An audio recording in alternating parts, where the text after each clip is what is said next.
क्या हुआ है सनम? आरज़ू, क्या हम बात कर सकते हैं? हाँ कहो। अकेले में। एक्सक्यूज मी,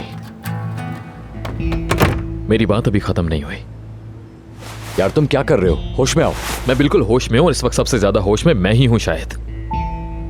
और तुम्हें क्या लगता है मैं क्या करूंगा? हाँ, किस बात का खौफ है? तुम गुस्से में हो, बैठ के बात करते हैं, आओ।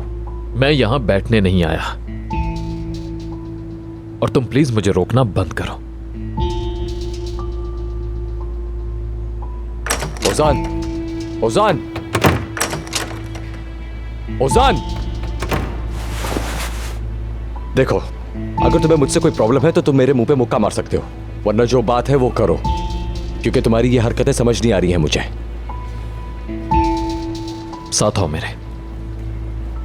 वो सब समझ गए, हम खत्म हो गए। वाकई मुझे लग रहा है कि अब सब कुछ खत्म। हमें ये सब कुछ करते हुए इतना आगे नहीं बढ़ना चाहिए था। हमने सब कुछ अपने लिए खुद ही खराब किया है। अब हम उसको क्या जवाब देंगे?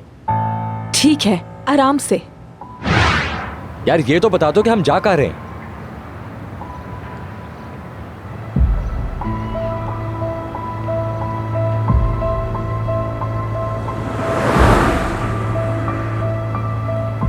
ये वो तो नहीं है ना? अरे रफीक अंकल नाम था ना?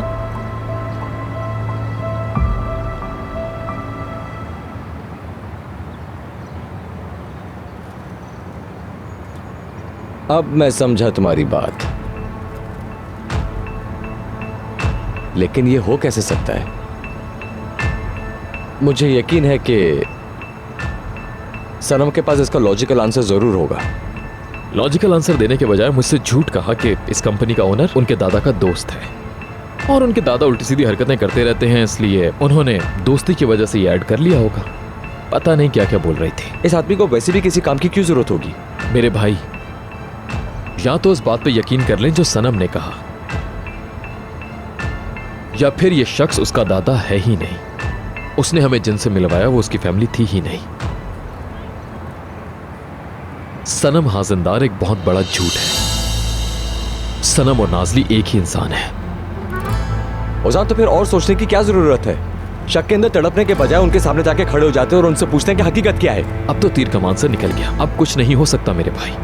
जब तक हमारे हाथों में सबूत नहीं होगा हम इनका कुछ नहीं कर पाएंगे और ये हमें इसी तरह पागल बनाती रहेंगी। सही बात है यार, अगर ये बात वाकई ऐसे ही है तो जो शख्स इतनी बड़ी कंपनी खरीदने के लिए करोड़ों का नुकसान कर सकता है वो ये भी कर सकता है। बिल्कुल ठीक है, अब इन लोगों को बेनकाब करना पड़ेगा, मगर ये होगा कैसे?